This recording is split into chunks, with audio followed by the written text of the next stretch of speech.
पूरा सुनिए, मजा आएगा। मुझे तो अपनों ने लूटा, गैरों में कहाँ दम था। मेरी हड्डी वहाँ टूटी जहाँ हॉस्पिटल बंद था।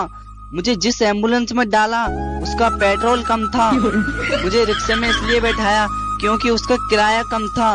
मुझे डॉक्टरों ने उठाया, नर्सों में कहाँ दम था। मुझे जिस बेड पे लेटाया उसके नीचे बम था। मुझे तो बम से उड़ाया, गोली में कहाँ दम था। और मुझे सड़क में दफनाया क्योंकि कब्रिस्तान में फंक्शन था।